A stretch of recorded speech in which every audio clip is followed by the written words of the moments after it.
الحمد لله الذي أرسل رسوله بالهدى ودين الحق ليظهره على الدين كله والصلاة والسلام على خاتم النبيين وعلى آله وأصحابه أجمعين إلى يوم الدين. وبعد، فأعوذ بالله من الشيطان الرجيم. بسم الله الرحمن الرحيم. قال الله تعالى: يا أيها الذين آمنوا عليكم أنفسكم لا يضركم من ضل إذا اهتديتم. عزت معاب، چیئرمین صاحبان، دیگر اساتذہ کرام اور میرے پیارے دوستو، اگر میں اپنی اقبال مندی خوش نصیبی پر فخر کروں تو حق بجانب ہوں کہ خدائے لم یزل ولا یزال نے اس روح پر پروگرام میں ذرہ بے مقدار کو کھڑا کر دیا ہے، وہ بھی پیغام حق سنانے اور ترانہ توحید گنگنانے کے لیے. ذالک فضل اللہ یؤتی من یشاء. برادران ملت، میں نے اسی کتاب حکمت و سعادت کی ایک آیت کو اپنی گفتگو کے لیے اساس بنایا ہے. ارشاد ربانی ہے: یا ایھا الذین آمنوا علیکم انفسکم لا یضرکم من ضل اذا اہتدیتم.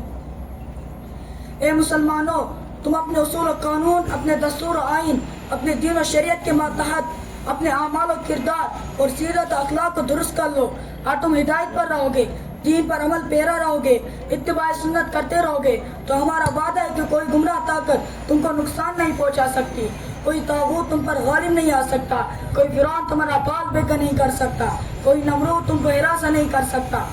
لہذا اگر تم شان و شوکت کے خواہاں ہو اور تم عظمت و رفعت کے طالب ہو اور تم اپنے مسائل کا حل چاہتے ہو تو پھر ہر جگہ اور ہر حال میں اپنے کو پابند شریعت بناؤ، اپنے اعمال کا جائزہ لو، اپنا محاسبہ کرو. یہ شریعت سے متصادم تو نہیں، کہیں قرآن سے ٹکرا تو نہیں، کہیں سنت سے ہٹے تو نہیں. علیکم انفسکم، تم نے ان تمام مفاہیم مطالب اور معنی کو اپنے اندر سمو لیا ہے. بہت جامع تھے. علیکم فرمایا گیا یعنی اپنی فکر اور اپنا محاسبہ کرنا، اپنے آپ کو درست رکھنا تم پر لازم ہے. اس کے بغیر نجات کا کوئی راستہ نہیں، اس کے بغیر عزت ملنے کا کوئی سوال ہی نہیں ہے.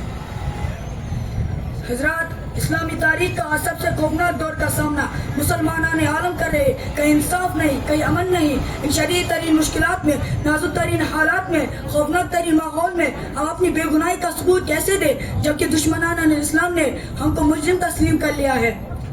سامعین عزیز و وقار، ایسے خطرناک دور میں اگر ہم کو کہیں نجات مل سکتی ہے تو قرآن کے سائے میں، اور کہیں پناہ مل سکتے ہے تو اسلام کے دامن میں، اور کہیں پر انصاف مل سکتا ہے تو اللہ رب العالمین کے دربار میں. تو پھر کیا بات ہے؟ مسلمان اس عالی شان دربار کو چھوڑ کر خود قاتلوں، جابروں اور ظالموں سے پناہ مانگ رہے ہیں. انصاف کے طالب ہے. آپ تاریخ کے صفحات پلٹے اور دیکھیے آج جن حالات کا ہم کو سامنے ہے، ان حالات سے صحابہ کرام رضی اللہ عنہ بھی گزرے ہیں، اور ان کو نیست و نابود کرنے کے لیے معانے دین اسلام نے وہ تمام حرب استعمال کیے جو ان کے پاس تھے. اور غور کیجئے، صحابہ کرام رضوان اللہ تعالی علیہم اجمعین کو ہر محاذ پر کامیابی، ہر مشن میں کامرانی، ہر میدان میں سرخروئی نصیب ہوئی تھی. جتنا اسلام کو دبایا گیا اسی قدر اسلام ابھرتا گیا.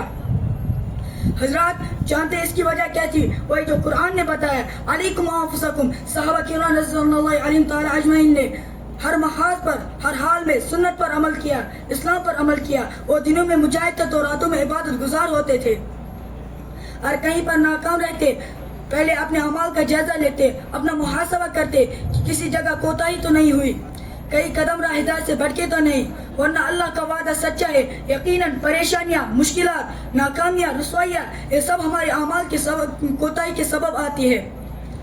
لہٰذا آج کے پرفتن دور میں ہم کو سب سے زیادہ اپنے اعمال کو اسلامی بنانے کی ضرورت ہے. اسی میں ہماری کامیابی اور کامرانی اور فلاح بہبودی کا راز مظہر ہے. وآخر دعوانا الحمدللہ.